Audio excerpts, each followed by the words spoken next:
नाज़रीन अस्सलाम वालेकुम।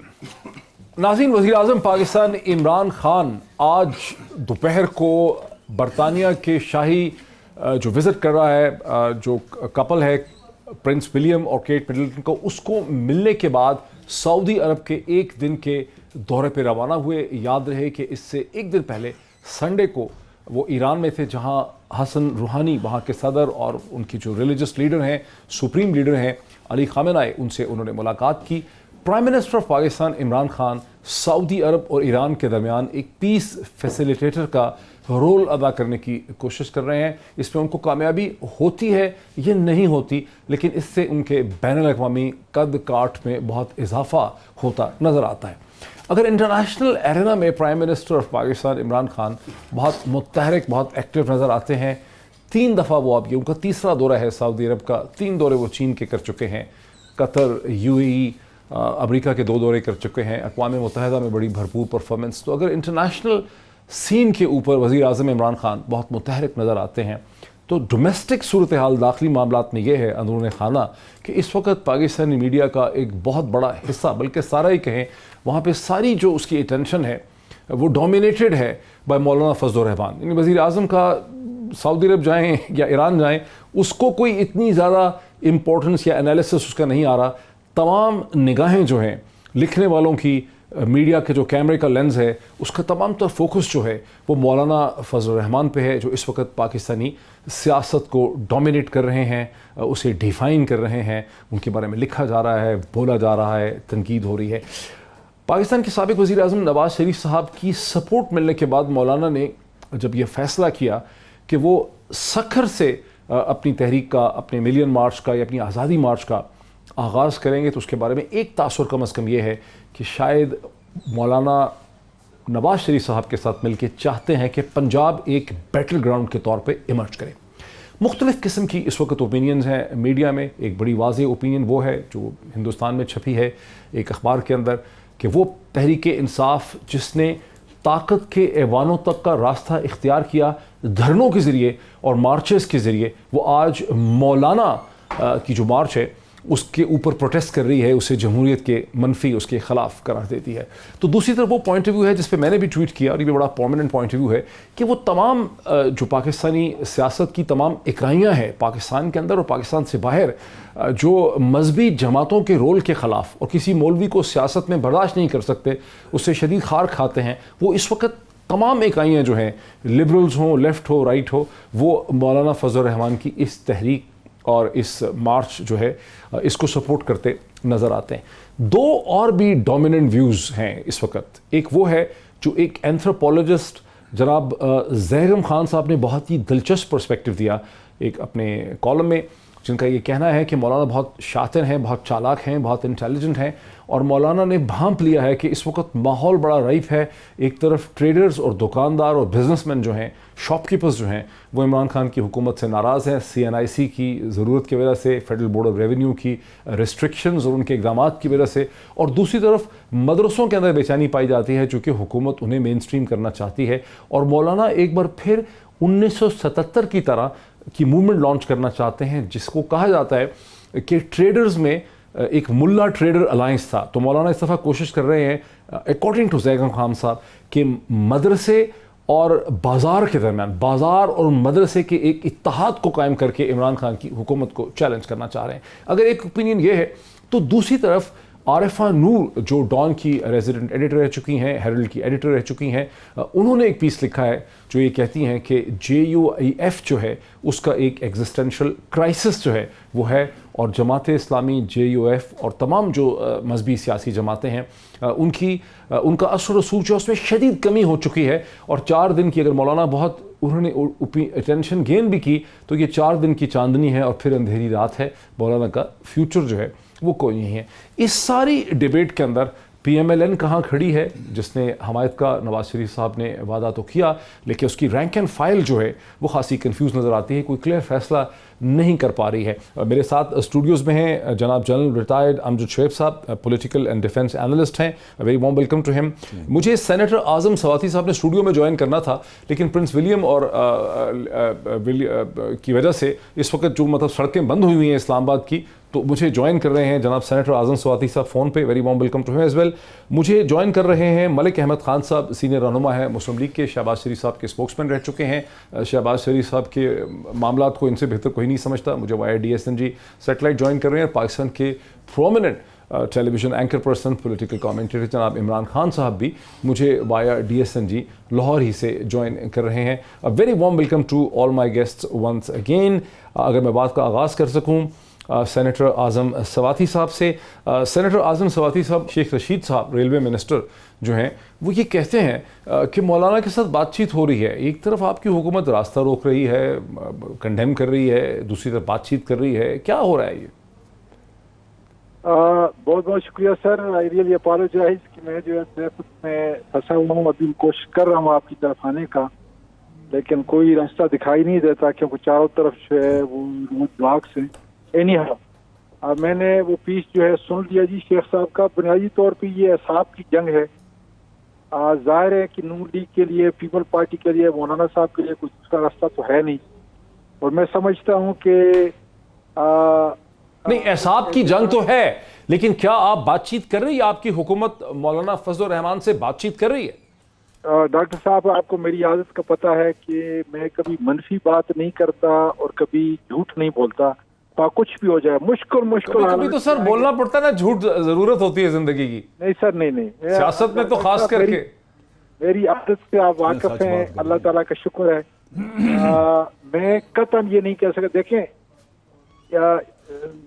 हो सकता है कि शेख साहब को इल्म हो, और मैं कतन नहीं कहता कि नहीं हो रहा, लेकिन बुनियादी तौर पर मुझे कम से कम जो है इल्म नहीं है। अच्छा, मतलब कि मेरे उसके ऊपर जो है वो इल्म नहीं है, इसलिए कि मौलाना साहब से मेरे ना अच्छे ताल्लुकात हैं ना बुरे ताल्लुकात हैं, बल्कि जाहिर है कि मैं उनकी पार्टी में था, हाईआरकी मैं उसी तरफ आना चाह रहा था। सबसे पहले आपने सियासी सफर का आगाज मौलाना फजल रहमान साहब के साथ किया पाकिस्तान से। आप उनके मिजाज को, उनकी चालों को, उनकी हिकमत अमली को बहुत अच्छी तरह से समझते हैं। चले हमें यही बता दीजिए पुरानी दीरीना दोस्ती के नतीजे में कि मौलाना आ रहे हैं यहाँ सक्खर से, पंजाब से गुजर के, या नहीं आ रहे?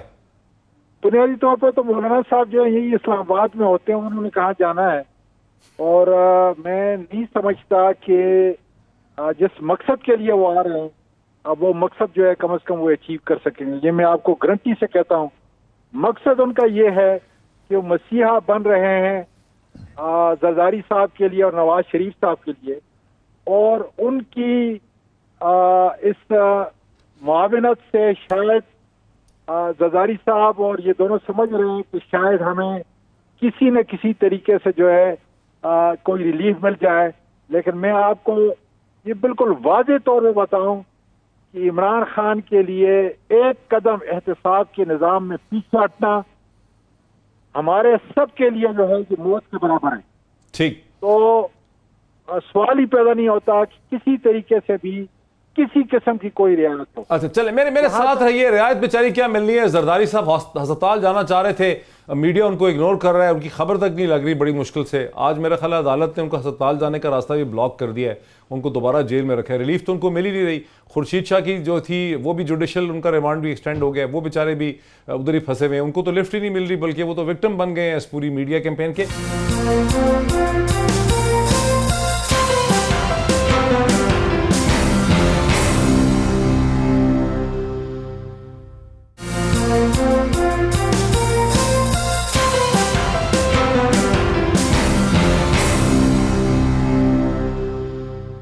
मलिक अहमद ख़ान साहब, आप जो है, आपसे बेहतर कौन समझ सकता है शहबाज शरीफ साहब के मिजाज को, उनके मामलात को, उनकी सोच को। क्यों शहबाज शरीफ साहब इतने कतरा रहे हैं और खुल के फैसला नहीं कर रहे मौलाना फजल रहमान साहब के साथ चलने का?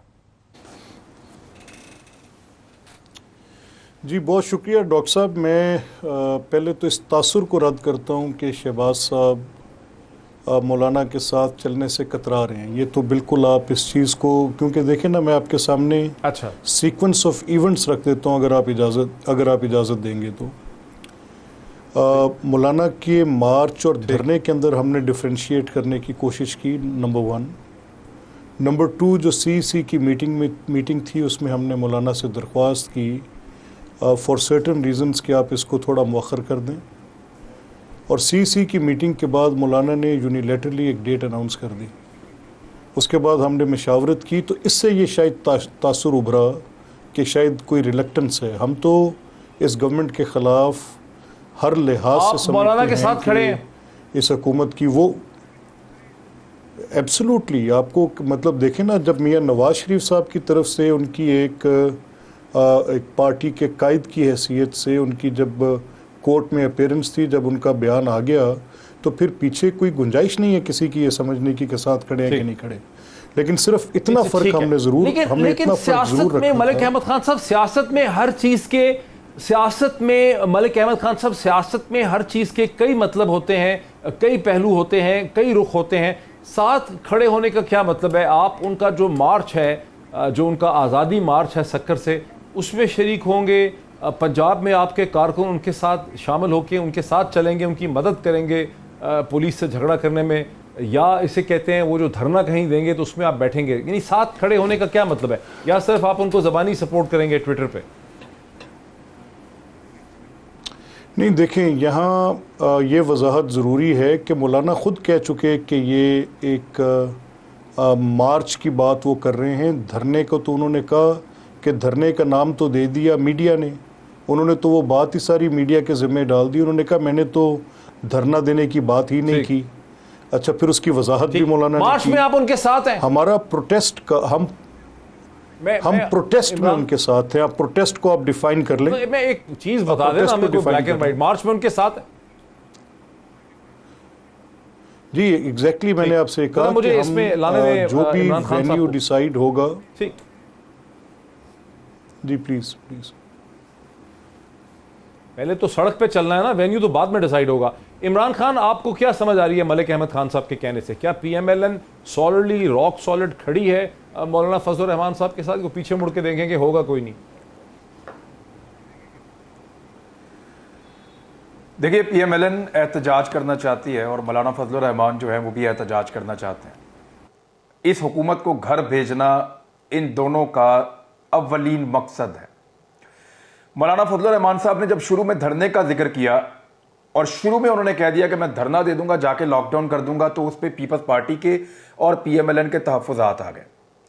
फिर उन्होंने पॉलिटिकली बैठ के मैनेज किया और ये कहा कि धरने का लफ्ज़ बीच में से निकाल दें और ये लॉकडाउन का लफ्ज़ भी बीच में से निकाल दें। आप फिलहाल इसको सिर्फ एहतजाज कहें पहले मरहले में, और एहतजाज के तौर पे आप लोगों को तैयार करें और लेकर आए। देखें, एक एहतजाज के लिए या एक जलसे के लिए या एक मार्च के लिए मौलाना फजलुर रहमान साहब को इतनी बड़ी तैयारी नहीं चाहिए जितनी बड़ी तैयारी वो कर रहे हैं। वो तैयारी अपने लॉकडाउन और धरने की कर रहे हैं, ये सब जानते हैं। लेकिन उन दो अल्फाज को बीच में से हज़फ किया गया पाकिस्तान पीपल्स पार्टी और PMLN दोनों को कंफर्टेबल करने के लिए। अब ये दोनों पॉलिटिकल पार्टी कम से कम कंफर्टेबल है।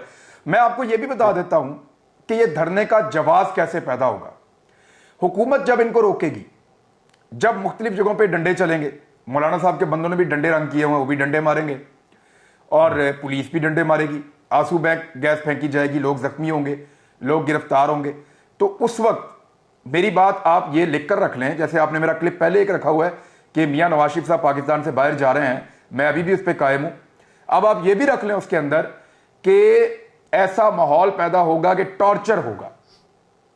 तशद्दुद के उस माहौल में, जो दो तरफ से तशद्दुद होगा, उस माहौल में पॉलिटिकल पार्टीज को यह कहने का मौका मिलेगा कि क्योंकि हुकूमत ने ज्यादती की है और इस हुकूमत ने बंदों को गिरफ्तार किया है, पुरअमन एहतजाज करने वालों के ऊपर लाठी चार्ज किया, आंसू गैस फेंकी है, लोगों को एहतजाज का हक नहीं दिया, लिहाजा अब अगर मौलाना धरना दे रहे हैं तो मौलाना का हक बनता है। ये आहिस्ता आहिस्ता जवाब पैदा हो जाएगा।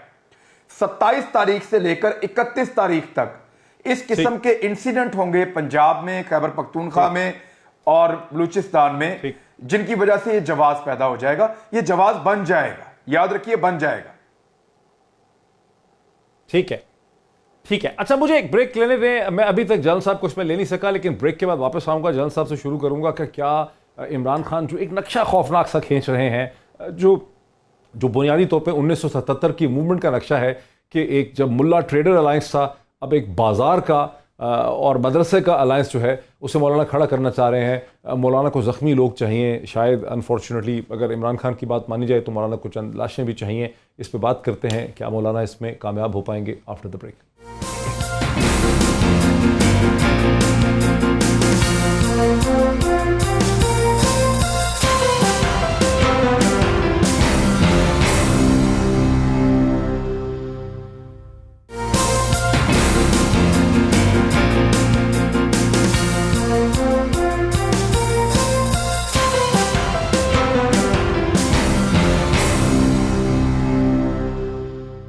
नाज़रीन वेलकम बैक। वक्फे से पहले आपने सुना कि हमारे दोस्त इमरान खान साहब ने, not the prime minister Imran Khan but television anchor Imran Khan साहब ने वक्फे से पहले एक इंतहाई खौफनाक सिनेरियो बिल्डअप किया 1977 की तरह का कि वायलेंस हो जाएगी, बहुत लोग ज़ख्मी हो जाएंगे और फिर उसके बाद सियासी जमातों को मौका मिलेगा कि हुकूमत ने बहुत ज़्यादती की है। क्या वाकई मौलाना जो हैं वो इतने होशियार हैं, इतने चालाक हैं, और क्या हुकूमत जो है वो इतनी ही बेवकूफ़ और इतनी नादा है कि 1977 का मॉडल खड़े होने देगी? यहीं से बात का आगाज़ करते हैं।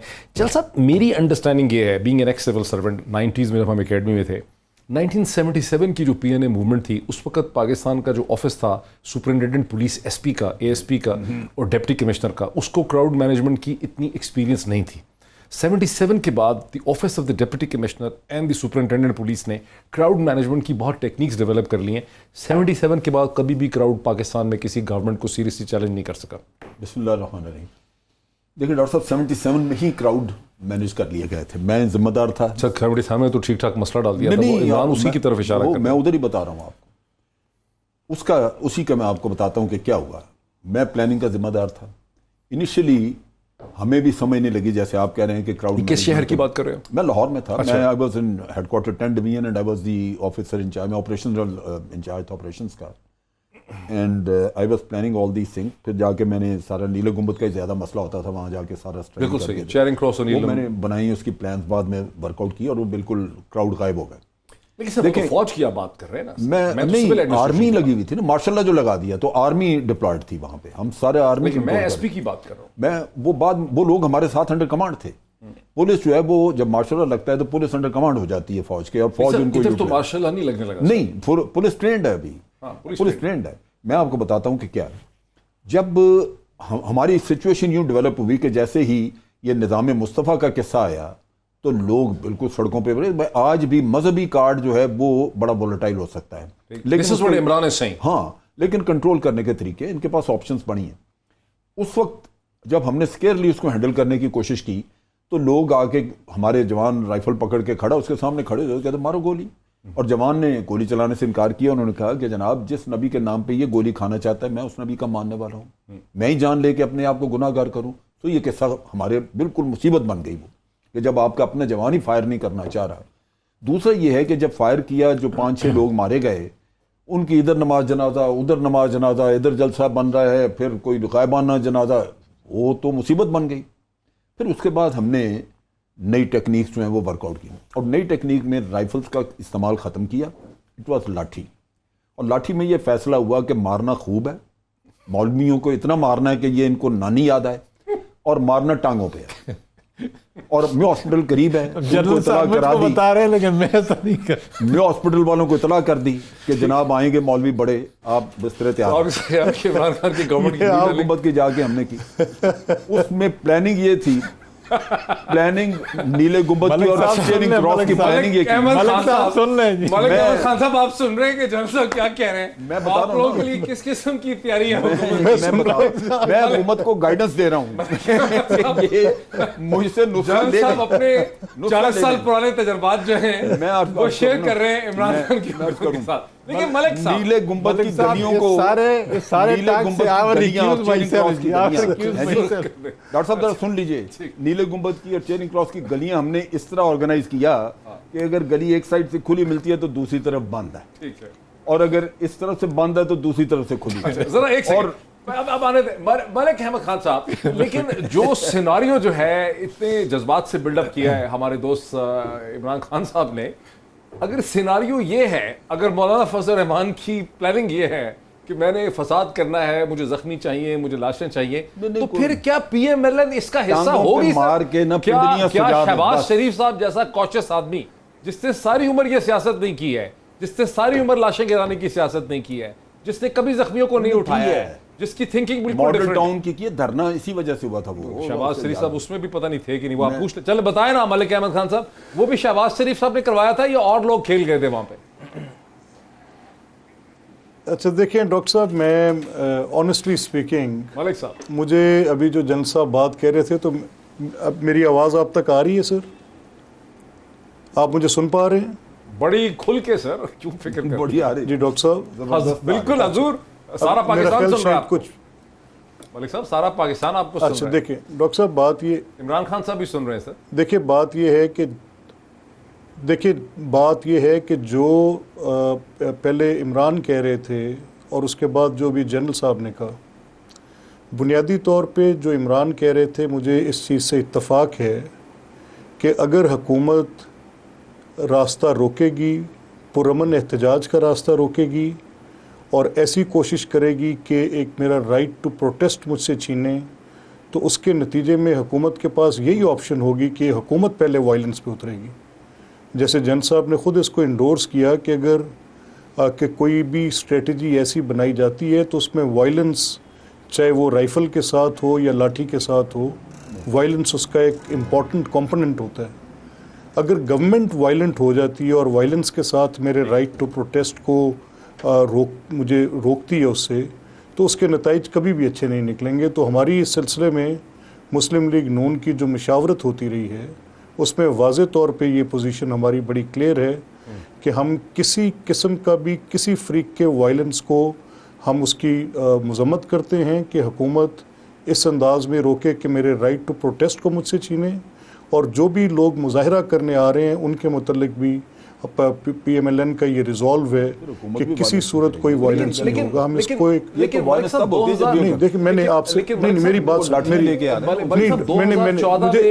2014 डॉक्टर में साहब मुझे आपकी देखिए ना, हुकूमत मॉडल टाउन में लोगों के घर चली गई थी, वो तो अभी मुजाहरा कर ही नहीं रहे थे सड़क पे। नहीं डॉक्टर तो साहब, वो क्या था सर, उसको कैसे एक्सप्लेन करते हैं? जब आपने पुलिस भेज दी मॉडल टाउन के मदरसे में, वो तो आपने उनके घरों में भेज दी सर पुलिस।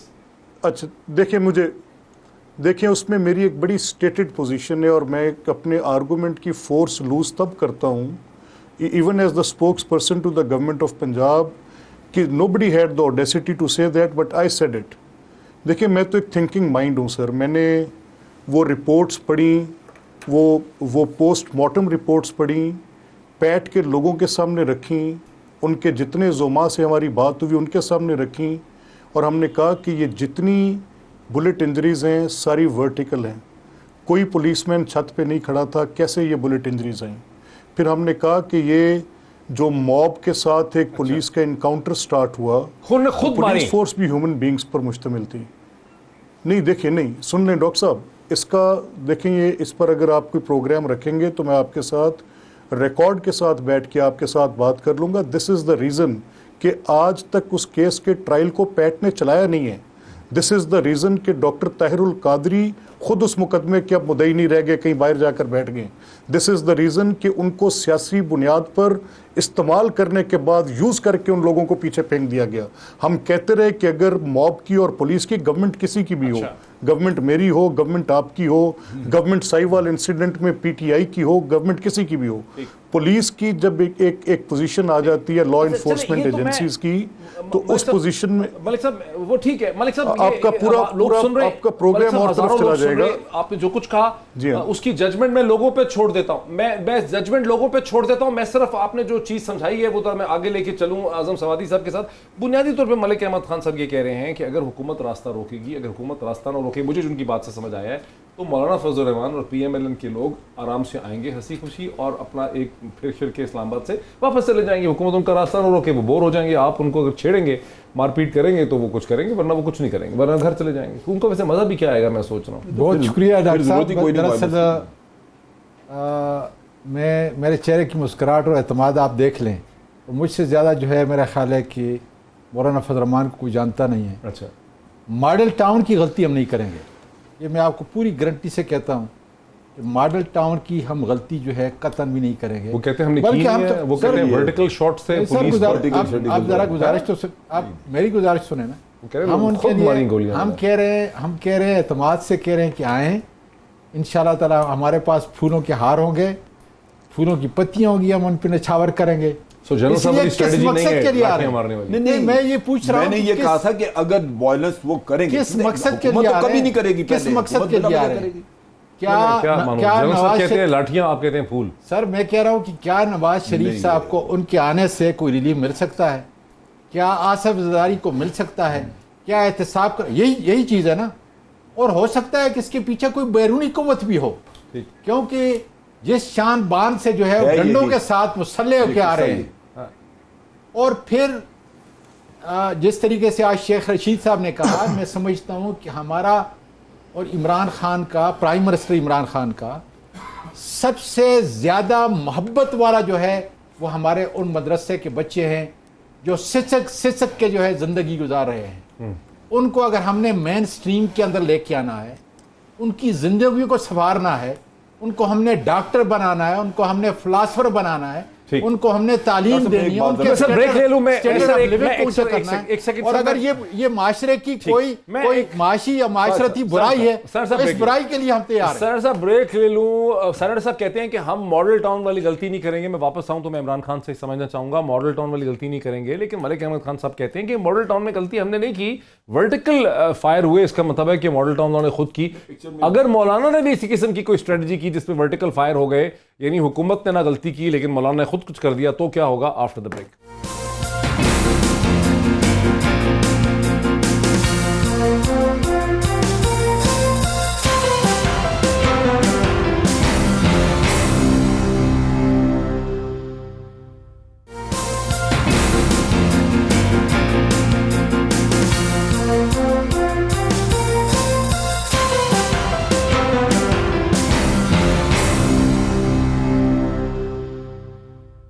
नाज़रीन वेलकम बैक। सीधा चलता हूं मैं अपने दोस्त इमरान खान साहब की तरफ। इमरान खान साहब, आपने पर्चा आउट कर दिया, आपने मौलाना फजल रहमान का जो पूरा प्लान है, वॉर प्लान, वो आपने आउट कर दिया। तो आप जो ये समझ रहे हैं कि जब आपने आउट कर दिया तो हुकूमत को भी ज़ाहिर है पता चल गया, अब तो पर्चा आउट हो गया है।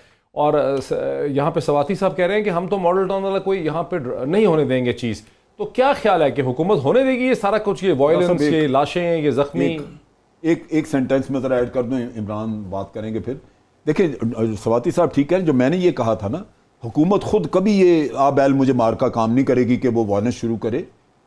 मैंने इमरान खान ने जो सिनेरियो दिया, मैंने उसका बताया कि अगर वो हो जाता है तो फिर टांगों का इलाज जो है वो करना पड़ता है, उसमें फिर आप लाठी इस्तेमाल करें। उसमें लाठी, तो उसमें ये मैं इसलिए कह रहा हूं कि कोई भी हुकूमत आज दिन तक पुरअमन मार्च या पुरअमन धरने से नहीं गई, लिहाजा इस प्लान में ये शामिल है कि अल्टीमेटली कुछ होगा। और उसी में जब आपने चंदा सारा इकट्ठा किया है नामूसे रसालत के नाम पे, तो आके उन जिन्होंने चंदा दिया उनको आप ये कहेंगे आज़ादी मार्च, यहां वो नामूसे रसालत का कार्ड बिलाखिर चलेगा। लिहाजा आप वो सिनारियो जो लाहौर वाला आप जिसकी बात कर रहे थे, उसको जहन में रखिए कि वो रिप्ले हो सकता है। इमरान खान साहब जनाब, देखिए, हालात ख़राब करना जो है वो हुकूमत अगर ना भी चाहे तो कोई मुश्किल नहीं होता, हुकूमत को इंस्टिगेट किया जा सकता है और बड़े आराम से हो जाता है, ऐसा नहीं है। देखें, मजहबी सियासी जमातें जब भी एहतजाज करती हैं तो वायलेंस का उनको फ़ायदा होता है। जो सियासी जमातें होती हैं वो इसको गलत चीज़ समझती हैं, जो खालिसतन सियासी जमातें हैं उनके मसाइल और हैं। मजहबी सियासी जमातों को हमेशा मज़हब के अंसर की वजह से फ़ायदा होता है इस किस्म के एहतजाजों का, इसमें अगर वायलेंस हो जाए तो। मैं आपको सिर्फ एक एग्जाम्पल देता हूँ। तारुल कादरी साहब के पास लाशें ना होती, वो ये कर सकते थे जो उन्होंने इस्लामाबाद में किया, या अगर 70s में लाशें ना मिलती तो उलमा वो कर सकते थे जो उन्होंने किया, नहीं कर सकते थे। अब मैं आपको एक छोटा सा वाक़या याद दिलाता हूँ। 2006 में लाहौर में गुस्ताखाना खाकों के खिलाफ एहतजाज की कॉल दी थी उलमा इकराम ने। जामिया नईमिया लाहौर का एक इदारा है, वहाँ से ये कॉल आई थी, और जो लीडरशिप पाकिस्तान से जिला वतन थी उन्होंने इसमें फंडिंग भी की थी। उस दिन हम यहाँ पे लाहौर में कवरेज कर रहे थे और मुझे अच्छी तरह याद है कि आरिफ हमीद भट्टी साहब ने लाहौर की पुलिस जो ऑफिशियल्स थे, CCPOs और दूसरे लोग, उनको राब्ता करके ये बता दिया था कि जो लोग यहाँ पे हम घूमते हुए देख रहे हैं नकाब के अंदर जो नौजवान, वो लाहौर से नहीं है, हमें खतरा महसूस हो रहा है। हमने पुलिस को आगाह किया था बतौर सहाफ़ी, और हमारे देखते ही देखते 15 से 20 मिनट के अंदर उन्होंने बेशुमार गाड़ियों को जला दिया था, बेशुमार इमारतों में आग लगा दी थी, बेशुमार दुकानें जला के रख दी थी, और 15 से 20 मिनट के अंदर लाहौर का नक्शा उन नौजवानों ने तब्दील कर दिया था। वो चंद दर्जन थे इस सारे हुजूम के बीच में। मौलाना फजलुर रहमान के लोग अगर लड़ाई नहीं करते तो उनके साथ ऐसे लोगों को शामिल कर देना जो लड़ाई कर लें और हालात को खराब कर दें, ये कोई मुश्किल काम नहीं है। ये सब आग से खेल रहे हैं और जवाब पैदा हो जाएगा धरने का। मैं आपको फिर कह रहा हूं, हुकूमत को ultimately writ of the state के लिए सामने आना पड़ेगा। सिर्फ आपने इस हुजूम के अंदर, इस लाखों के हुजूम के अंदर आपने सिर्फ चंद दर्जन बंदे शामिल करने हैं, हालात खुद ही पैदा हो जाएंगे। नहीं, लाखों का हजूम, खैर भरल, मतलब लाखों का हजूम कहां से भी तो देखना है। मलिक अहमद खान साहब, वो आपने पिछला मेरा सवाल ब्रेक से पहले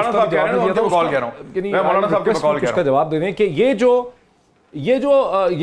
जो सिनारियो है, अगर मौलाना फजलुर रहमान की ये थिंकिंग है, और जाहिर है बगैर वायलेंस के कोई हुकूमत गई नहीं है, अगर मौलाना की जो स्ट्रैटेजी और हिकमत अमली है वो ये कि उनको लाशें चाहिए, उनको वायलेंस चाहिए, वो चाहते हैं कि स्टेट सख्ती करे, गोली चल जाए, तो फिर क्या पीएमएलएन और शहबाज शरीफ साहब इस साजिश का हिस्सा बनेंगे? देखिए डॉक्टर साहब, मौलाना इस थोड़ा स्ट्रेट क्वेश्चन है सर, आगे पीछे ना जाए। इजहार कर चुके जी। मैं बिल्कुल नहीं, मैं बड़ा स्ट्रेट आंसर दे रहा हूँ आपको कि ये मौलाना इस बात का बरमला इजहार एक बार नहीं बार बार कर चुके हैं कि हमारा पुरअमन एहतजाज होगा। तो पता नहीं कैसे आपने इसको फिर इमरान गलत कह रहे हैं के ऊपर डिपेंड करता है हुकूमत बदलने से। तो फिर इमरान खान नहीं देखें ना कि कभी पुरअमन एहतजाजों से हुकूमतें गिरी ना किसी ने इस्तीफा दिया दुनिया में। नहीं, इमरान ये डॉक्टर साहब, इमरान आप एक सिनेरियो तो बिल्डअप कर रहे हैं ना, ये कह रहे हैं या आप सही कह रहे हैं या आप गलत कह रहे हैं। नहीं, दोनों तो सही नहीं। इमरान क्या कह रहे हैं? बिल्कुल नहीं, इमरान ये नहीं देखे, आप जो इमरान कह रहे हैं आपको मैं समझा देता हूँ वो क्या कह रहे हैं। मैं 3 बार आप उनकी एक ही बात सुन चुका हूँ। इमरान ये कह रहे हैं कि पुरअमन मौलाना, पुरअमन सियासी जमातें, और अगर बीच में कोई इंतशार पसंद आ गए तो हुकूमत रोकने के लिए वहाँ पर सख्ती करेगी, जिसके नतीजे में ये हो सकता है। माय लास्ट क्वेश्चन, आप ये कह रहे हैं कि मौलाना और पीएमएलएन पुरअमन तरीके से मार्च पास करते हुए पुरअमन तरीके से नहीं, मैं सिर्फ लास्ट क्वेश्चन फ्रेज कर दूं आपके लिए। हम मौलाना और पीएमएलएन के लोग पुरअमन तरीके से मार्च पास करते आएंगे, इस्लामाबाद को देखेंगे और पुरअमन तरीके से चले जाएंगे और हुकूमत गिर जाएगी। Is this what you saying? नहीं, देखिए रिफ्लेक्शन होगी, ये बेसिकली पब्लिक डिमॉन्स्ट्रेशन। अगर ये मजमा एक ख़ास नंबर से हद से तजावज़ कर जाता है और बहुत बड़ा एक हजूम जो है, एक बहुत बड़ा क्राउड निकल के बाहर सड़कों पर आ जाता है, तो हमने रीसेंट पास्ट में इसकी एविडेंस देखी है कि हुकूमतों को अपने फ़ैसले बदलने पड़ते हैं और कुछ बड़े इक़दाम जो हैं हजूम के और पब्लिक के उस मोड पे जिसमें वो बाहर निकले होते हैं, उस पर बहुत सी चीज़ें तय पा जाती हैं। एक तो मैं आपको इस चीज़ की वजाहत कर दूं कि मौलाना भी पुरअमन होंगे, बाकी मुस्लिम लीग नून और जितनी पॉलिटिकल पार्टीज़ हैं, हम सब पुरअमन एहतजाज के हामी हैं।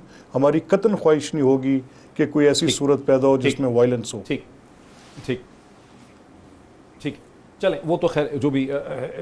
सवाती साहब, यानी हम बहुत अरसे से अपने प्रोग्राम्स में कह रहे हैं कि आपकी हुकूमत ने डिफरेंट सेक्शंस को एलिनेट कर दिया है, और ये मेरे हाथ में जो पीस है बहुत ही इंटरेस्टिंग, ज़ैगम खान साहब का जो एंथ्रोपोलॉजिस्ट है, मौलाना सेकंड कपिंग, वो ये कहते हैं कि मौलाना मदरसों के दरमियान में और ट्रेडर्स के दरमियान में, बाज़ार और मदरसे के दरमियान में एक अलायंस देखते हैं अनहैप्पीनेस का, जहाँ डिसग्रंटल्ड है। और पंजाब के और खैबर पख्तूनख्वा के ताजर और दुकानदार जो है तकरीबन 30-31 लाख तो 40 लाख हैं, वो तो नाराज़ हैं आपसे बहुत ज़्यादा, सेल्स टैक्स की वजह से, फेडरल बोर्ड ऑफ रेवेन्यू की वजह से, चेयरमैन एफबीआर की सख्ती की वजह से, सीएनआईसी की कंडीशन की वजह से, पीएमडीसी की वजह से, बहुत सारी ऐसे फैक्टर हैं जिन इदारों को हम मजबूत बनाना चाहते हैं, जिन इदारों की बुनियाद जो है हम ठीक करना चाहते हैं। जाहिर है कि उसके अंदर जो है एक थोड़ा तातल तो है, उनको राजी करने में जो है थोड़ा सा टाइम लगेगा। आप कैसे कोशिश कर रहे हैं? थोड़ी देर पहले टिकर चल रहे थे, उसके ऊपर हम काम कर रहे हैं, 16 मशवरा कर रहे हैं। बिल्कुल, उसके ऊपर जो है हम काम कर रहे हैं। बुनियादी तौर पे क्या है, पहली बात तो मैं आपको ये बता दूं कि जब मैं गाड़ी में था और आपने ये सवाल किया,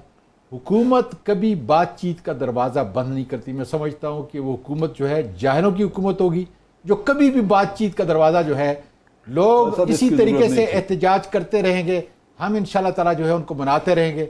हम कह रहे हैं मौलाना साहब आप आ जाएं, अनअटेंडेड कॉन्सिक्वेंसेस के लिए वो खुद जिम्मेदार है। जहां बातचीत जहां ये अब 2 गलती मिनट रहे। देखें जी, मैं जहां ये हुकूमत गलती कर गई है ना बहुत बड़ी, वो क्या? पहली बात ये है कि इन्होंने ऑपोजिशन को बेतौकीर किया हुआ है और ऑपोजिशन के कई साथ हफ्तों से ऑपोजिशन के साथ इनको एक वर्किंग रिलेशनशिप बनानी चाहिए, तो वो सिस्टम का हिस्सा सर, है। एहतसाब आप के- उनको एहतसाब के इस निज़ाम के तहत आप हम- क्यों जोड़ते हैं? नहीं, देखिए एहतसाब जिनको हो रहा है अपोजिशन वो तो हो रहा है। सिर्फ एहतसाब नहीं, नहीं, चाहती है ना कि उससे ना, पीछे मट जाए। देखें जी, हम किस तरीके से एहतसाब जो है उससे 350 पीछे हट बंदों का सकते जो हैं? हाउस है उसमें से अगर 16 लोगों का एहतसाब हो रहा है तो बाकी तो मौजूद है ना पार्लियामेंट। उनके साथ पहली ये बात चीज ये, दूसरा ये है, पार्लियामेंट में हम किसी दूसरा सूरत ये में जो है है कि जो- पार्लियामेंट को इन्होंने फाल नहीं किया हुआ। ये धरना अगर और ये मार्च पार्लियामेंट में डिस्कस हो, जो लोग हिस्सा ले रहे हैं वो आपको व्यूज सर, देंगे। आप ये आपने- अपोजिशन को कह सकते हैं। पार्लियामेंट जो है उसके अंदर जो ये है आपकी गवर्नमेंट और गवर्नमेंट की बहुत अपोजिशन बड़ी का किरदार गलती होता है और कि उसके अंदर आप ऑपोजिशन को वक़्त नहीं दे रहे, आप पार्लियामेंट को वक़्त नहीं दे रहे। आप जरा देख रहे आप हैं अगर कि- वहां चले जाए पार्लियामेंट। और दूसरी एक बात और, रोजाना जो ये रट लगाते रहे ना कि फौज और हम एक पेज पे हैं, फौज इस मुल्क में अगर सर, आपने किसी बुनियादी चीज को तौर फेल पे करना है ना, सिविल सोसाइटी इनको हमारे चाहिए साथ था कि है, ये सारे कहते- इदारे हमारे साथ मेरे से उसकी वजह आप यह है कहें कि जी, फौज और हम एक पेज पे अगर नहीं, इस क्योंकि मुल्क ये को हमने इस- तरक्की देना है, इसके इस इसके मुल्क में ये बेसिस को नारा हमने ठीक बिकता है। करना है, तो हमने सारे इदारों के साथ जो है साहब, वो आपकी इफ़हाम और नीयत तफहीम अपनी के साथ जगह जो है पे- चलना पड़ेगा। इसके बगैर जो हमारे पास कोई दूसरा तो रास्ता सर, है ये नहीं। अपना पार्लियामेंट को सेनेटर साहब, अपोजिशन ने जो है पार्लियामेंट अदारा नहीं है। सेनेटर साहब, ये फंक्शन कर दिया है उसमें पार्लियामेंट देखिए, अदारा नहीं है। इस वक्त जो है पार्लियामेंट किधर है? नहीं, आप पार्लियामेंट इसलिए नहीं है कि अब हम जितने भी बिल लेके आ रहे हैं उसको क्यों हम ऑर्डिनेंस की सूरत में लेके आ रहे हैं, इसलिए कि ये भी गलती है। पब्लिक गुड के जितने भी बिल इस वक्त आ रहे हैं उनको शट अच्छा, डाउन वक्त कर मेरा रहे हैं। बिल्कुल सिर्फ वक्त मेरा बिल्कुल खत्म हो गया। बुनियादी बात है, हम बिल्कुल चाहते खत्म हैं हो गया। कि- सेनेटर साहब हम वक्त चाहते मेरा हैं कि खत्म हो उनके गया। अच्छाई के लिए जज जो साहब है वक्त मेरा ये बिल खत्म हो आए। गया। मेरे तमाम मेहमानों का शुक्रिया। सेनेटर साहब ये कहते हैं कि हुकूमत की तरफ से बातचीत के दरवाजे खुले हैं, लेकिन नवाज शरीफ साहब कह रहे हैं कि मुझे जेल से निकालो दर हकीकत, और मौलाना कहते हैं मुझे कुछ हिस्सा दो सियासत में। इन डिमांड्स में हुकूमत क्या दे पाएगी, ये खबर देखेंगे। कल फिर आपसे मुलाकात होती है। बहुत शुक्रिया।